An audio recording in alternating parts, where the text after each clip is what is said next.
Olá, bom dia a todos. Meu nome é Mariane Scarfoni, eu sou farmacêutica bioquímica, especialista em assuntos regulatórios e sou responsável pela área de assuntos regulatórios da Intertox. A Intertox é uma consultoria em gestão do risco químico, toxicológico e ambiental que está há 18 anos no mercado, atuando com diversas empresas nacionais e multinacionais dos mais diversos segmentos. Hoje vamos apresentar a vocês um webinar referente à introdução aos assuntos regulatórios, onde a gente vai abordar brevemente os principais aspectos, exigências regulatórias dos segmentos regulados que a gente atua hoje em dia. O webinar vai ter duração mais ou menos de 40 minutos e ao término da apresentação a gente vai abrir uns 10 minutinhos mais ou menos de um quadro de perguntas e respostas para a gente atender vocês. Bom, vamos iniciar o nosso webinar de hoje. O conteúdo programático da nossa apresentação hoje vai ser dividido em introdução aos assuntos regulatórios, medicamentos, cosméticos, alimentos, saneantes, agrotóxicos e análise regulatória. Introdução aos assuntos regulatórios. O que é regulação? Segundo o Instituto Brasileiro de Defesa do Consumidor, o IDEC, regulação significa organizar determinado setor afeto às agências, bem como controlar as entidades que atuam nesse setor. E o que são agências reguladoras? As agências reguladoras elas foram criadas para fiscalizar a prestação de serviços públicos praticados pela iniciativa privada. Além de controlar a qualidade do serviço prestado pelas agências, elas estabelecem regras para todo o setor que é regulado, cada agência com o seu respectivo segmento. Atualmente, existem 10 agências reguladoras aqui no Brasil, e a regulação envolve medidas e ações do governo que envolvem a criação de normas, controle e fiscalização de segmentos de mercado que são explorados pelas empresas para assegurar o interesse público. Dentre todas as agências que a gente tem hoje, que são essas que vocês podem ver nesse slide, hoje a gente vai focar bastante na Agência Nacional de Vigilância Sanitária e vamos falar um pouquinho também do Ministério da Agricultura, Pecuária e Abastecimento, que é o MAPA, né, que não é considerado uma agência, e sim um ministério, mas ainda assim é um órgão regulador. Bom, hoje a gente vai focar bastante então na Anvisa e no MAPA, e agora a gente vai falar um pouquinho da diferença de cada um. A Anvisa, que é a Agência Nacional de Vigilância Sanitária, ela tem por finalidade institucional da promoção da proteção da saúde da população através do intermédio do controle sanitário da produção e da comercialização de produtos e serviços sujeitos à vigilância sanitária. Inclusive ambientes, processos, insumos e as tecnologias que são utilizadas nos processos de fabricação, tanto da obtenção da matéria-prima até a expedição dos produtos regulados. Já o Ministério da Agricultura, Pecuária e Abastecimento, o MAPA, a finalidade institucional é a gestão da política pública de estímulo à agropecuária pelo fomento do agronegócio e pela regulação de normatização de serviços vinculados ao setor. Aí a gente vai conversar um pouquinho sobre o quê? Quais são os segmentos, onde que a Anvisa e o MAPA se conversam? Então, existem alguns segmentos que são regulados pela Anvisa, que também é a atuação do MAPA. Por exemplo, existem alimentos que são regulados pela Anvisa e existem alimentos que são regulados pelo MAPA. Isso a gente vai ver um pouquinho mais para frente, cada um com a sua característica, cada um regulado por um órgão. Mas, por exemplo, no caso dos agrotóxicos, a atuação da Anvisa e do Ministério da Agricultura é muito em conjunto, pois existe a avaliação dos dois órgãos para fazer o registro do mesmo produto. Vamos iniciar falando um pouquinho dos medicamentos. O que são os medicamentos? Os medicamentos são produtos especiais elaborados com a finalidade de diagnosticar, de prevenir, de curar doenças ou de aliviar os seus sintomas, sendo produzidos com rigoroso controle técnico para atender às especificações determinadas pela Anvisa. Os efeitos do medicamento se devem a uma ou mais substâncias ativas com propriedades terapêuticas reconhecidas cientificamente, que fazem parte da composição do produto. Essas substâncias elas são os chamados fármacos, né? Ou as IFAs, que são os insumos farmacêuticos ativos, que são também regulados pela Anvisa. Também podem ser chamados de drogas ou de princípios ativos. Os medicamentos eles seguem as normas rígidas para poderem ser utilizados, desde a sua pesquisa e desenvolvimento até a sua produção e comercialização. Essas categorias que tem aqui nesse slide são algumas das categorias de medicamentos que a Anvisa regula hoje. Os medicamentos eles devem ser registrados? Sim, segundo o artigo 1º da Lei nº 6360 de 1976, estão sujeitos ao cumprimento das normas sanitárias, entre outros produtos, as drogas e os insumos farmacêuticos em todas as suas atividades. Ou seja, desde a extração, produção, fabricação, transformação, sintetização, purificação, fracionamento, embalagem, reembalagem, importação, exportação, armazenamento, até a expedição do produto, são atividades que são reguladas e são submetidas ao registro do produto pela Anvisa. A Anvisa ela é responsável pela análise de todas as informações sobre qualidade, segurança e eficácia do medicamento, através de todas as legislações que ela dispõe hoje. Bom, além da documentação requisitada para o registro dos medicamentos que são dispostas nas legislações que a gente tem hoje disponíveis para esse tipo de segmento, os produtos eles são submetidos a uns estudos que são compostos por duas principais fases, que é a fase pré-clínica e a fase clínica, né? Ou estudo pré-clínico e estudo clínico. A fase pré-clínica, ela é composta por estudos laboratoriais em animais. A fase clínica ou estudos clínicos são compostos por quatro fases diferentes. A primeira é realizada num número reduzido de pessoas e ela tem o objetivo de avaliar a segurança preliminar do produto nos humanos. A fase 2 também ocorre em um número limitado de pessoas, mas é um número um pouco maior do que a fase 1. E tem o objetivo, além de avaliar a segurança do produto, a avaliação da dose e resposta do fármaco que é aplicado naquele grupo de seres humanos. Já a fase 3 ela tem como característica o aprofundamento de conhecimento sobre a segurança e eficácia obtida nas fases anteriores do estudo. Para isso acontecer, os estudos são realizados com um número maior de pacientes por períodos muito maiores do que as fases anteriores. A fase 4 é a última fase dos estudos clínicos e ela é realizada depois que o registro é concedido e o produto já está no mercado. Essa fase ela visa identificar novas reações adversas e o que possibilita que o laboratório e a Anvisa, em conjunto, consigam estabelecer novas estratégias de tratamento para essas reações e para avaliação realmente do produto, visando sempre o risco-benefício que aquelas reações adversas estão conferindo ao paciente. O próximo segmento regulado que vamos falar hoje são os cosméticos. O que são os cosméticos? Os cosméticos são preparações constituídas por substâncias naturais ou sintéticas de uso externo nas diversas partes do corpo humano, como a pele, o sistema capilar, as unhas, os lábios, os órgãos genitais externos, dentes e membranas mucosas da cavidade oral, sempre com o objetivo exclusivo ou principal de limpar, perfumar, alterar a aparência ou corrigir a odor corporal. Os cosméticos eles nunca devem ter alguma alegação terapêutica, como os medicamentos.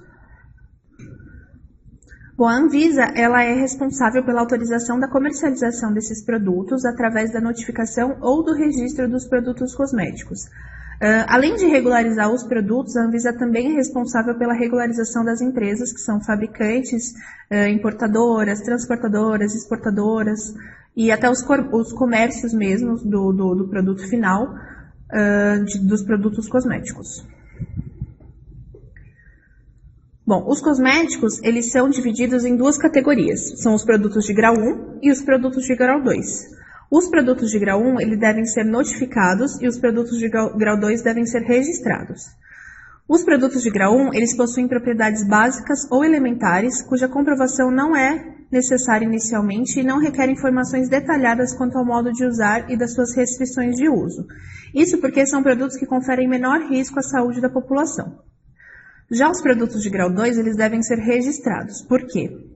Porque são produtos que possuem indicações específicas e as características exigem a comprovação científica de segurança e eficácia, bem como as informações e cuidados, modo de restrição de uso e por isso que eles devem ser registrados. Eles conferem um risco maior à saúde da população. Exemplos de produto grau 1 são esses aqui que a gente vê nesse slide, são shampoo, condicionador, maquiagens, cremes corporais, esmaltes. Já os produtos grau 2 são os cosméticos infantis, todos os cosméticos, tanto shampoos até maquiagem infantil, são todos considerados produtos grau 2, porque é uma população que confere maior risco.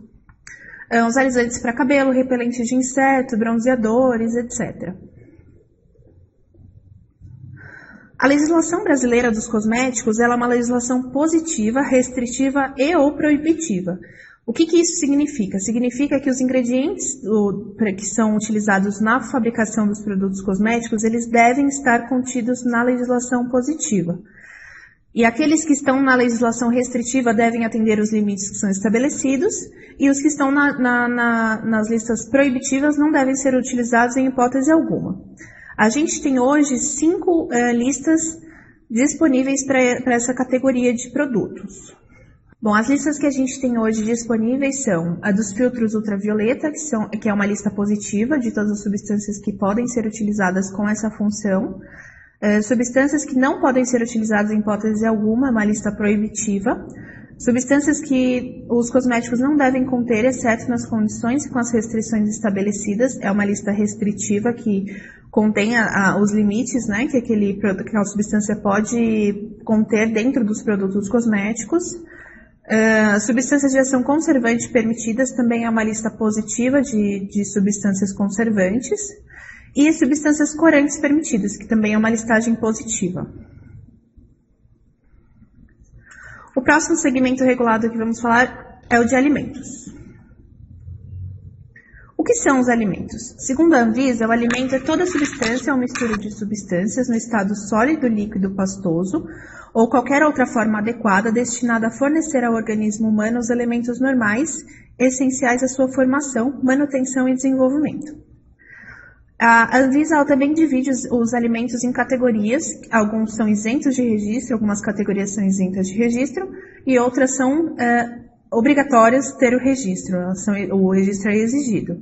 Nós temos aqui nesse slide alguns exemplos dessas categorias de alimento, que são as embalagens, que também é um produto regulado, está dentro do segmento de alimentos.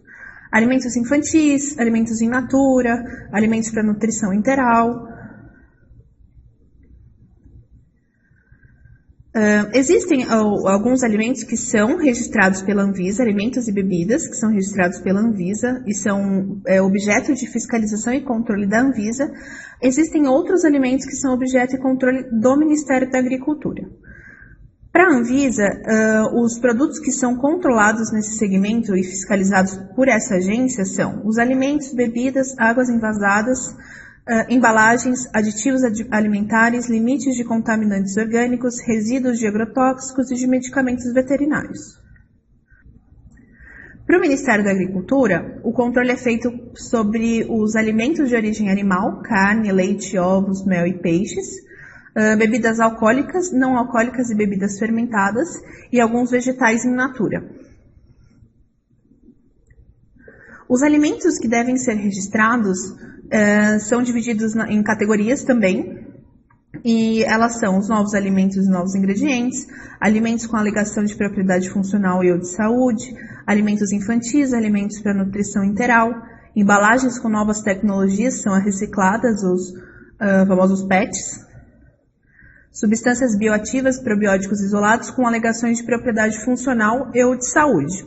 O registro desses produtos é válido por 5 anos a partir da publicação da autorização do registro pela Anvisa. Bom, a legislação para alimentos, ela atualmente está em consulta pública pela Anvisa e ela a nova legislação deve sair agora no segundo semestre de 2018. Então, algumas questões de registro, algumas categorias que são exigidas registro, algumas que são isentas de registro, isso deve mudar um pouquinho. E até se for de interesse de vocês, a gente pode até fazer um outro webinar focado nesse assunto. Vocês podem falar no campo de dúvidas ou de questionamentos. A gente avalia, se for o interesse de vocês, a gente pode fazer um novo webinar com esse tema, para a gente discutir as novidades, as atualizações, etc. Bom, os coadjuvantes de tecnologia, os aditivos alimentares, eles são substâncias que são utilizadas na fabricação dos alimentos e das bebidas. Um coadjuvante de tecnologia de fabricação, ele é uma substância que é utilizada na elaboração e na conservação de um produto e ela essa substância não deve estar contida no produto final, a não ser que sejam traços que são autorizados pela legislação. Já os aditivos são qualquer ingrediente adicionado intencionalmente aos alimentos sem o propósito de nutrição. Esse tipo de substância ele tem o objetivo de modificar as características físicas, químicas, biológicas ou sensoriais durante a fabricação, o processamento, preparação, tratamento, embalagem e acondicionamento, armazenagem, transporte ou manipulação de um alimento. E o ingrediente, né, o ingrediente que vai no alimento, os ingredientes principais, eles são ingredientes ativos, então são ingredientes que têm o propósito de nutrição realmente.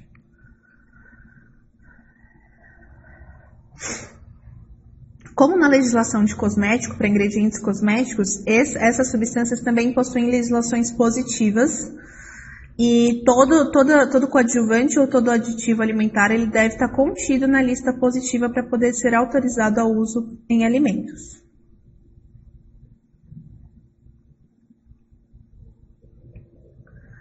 Caso haja uma substância que não esteja listada, a empresa pode solicitar a inclusão dessa substância na lista positiva através de procedimento estabelecido pela Anvisa, que é realizado por peticionamento eletrônico no próprio portal da Anvisa.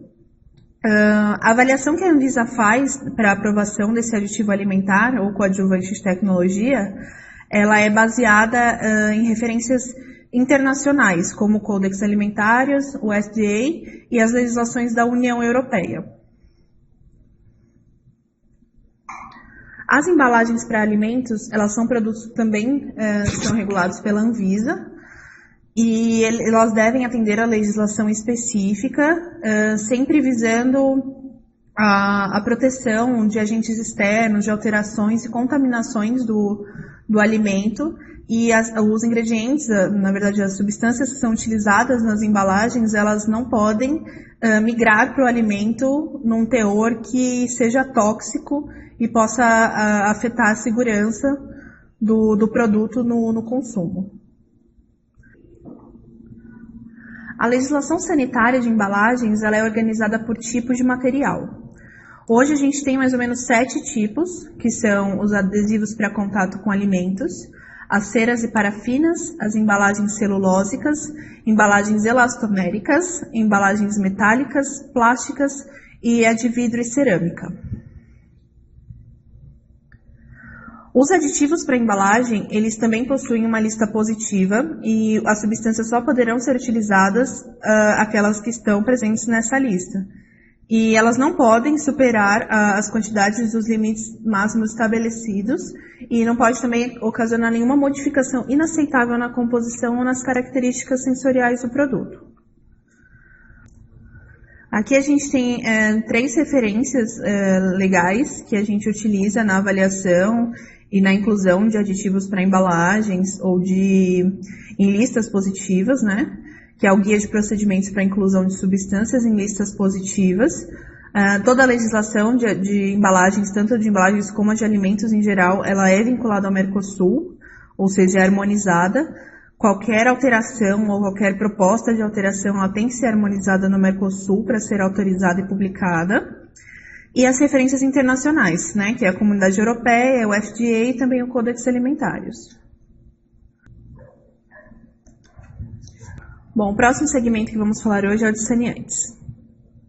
O que são saneantes? Segundo a Anvisa, um produto saneante é uma substância ou preparação destinada à aplicação em objetos, tecidos, superfícies inanimadas e ambientes, com a finalidade de limpeza e afins, desinfecção, desinfestação, sanitização, desodorização e odorização, além da desinfecção de água para o consumo humano, hortifrutícolas e piscinas.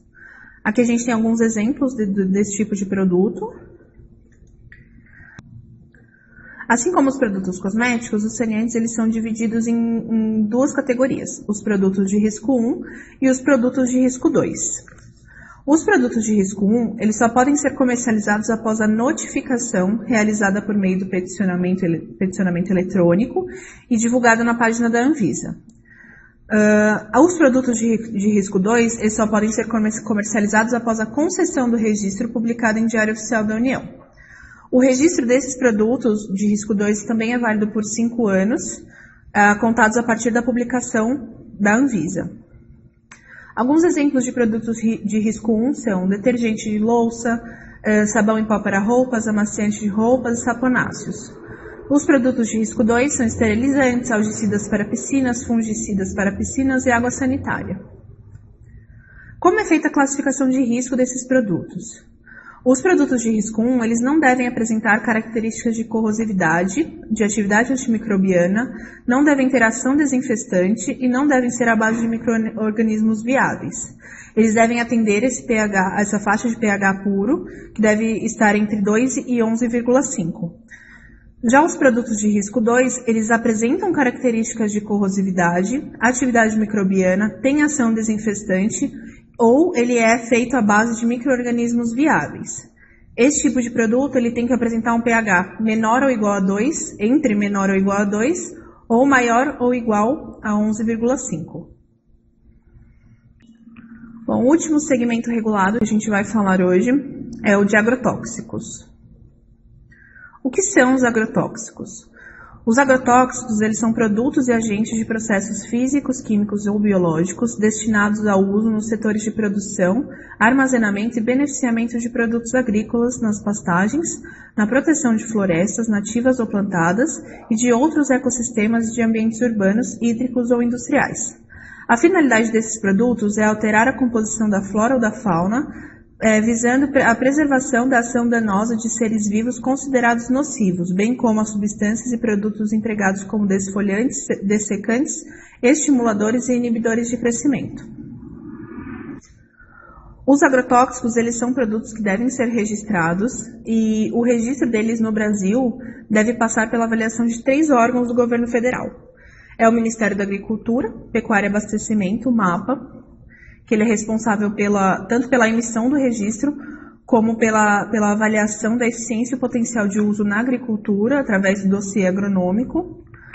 O Instituto Brasileiro do Meio Ambiente e dos Recursos Naturais Renováveis, que é o IBAMA. Esse órgão ele é responsável pela avaliação ambiental, sempre pensando no potencial poluidor do produto. E a Agência Nacional de Vigilância Sanitária, que é a Anvisa, que realiza o dossiê toxicológico para avaliar quanto que o produto é tóxico para a população e para o trabalhador e em quais condições de uso esse produto é seguro.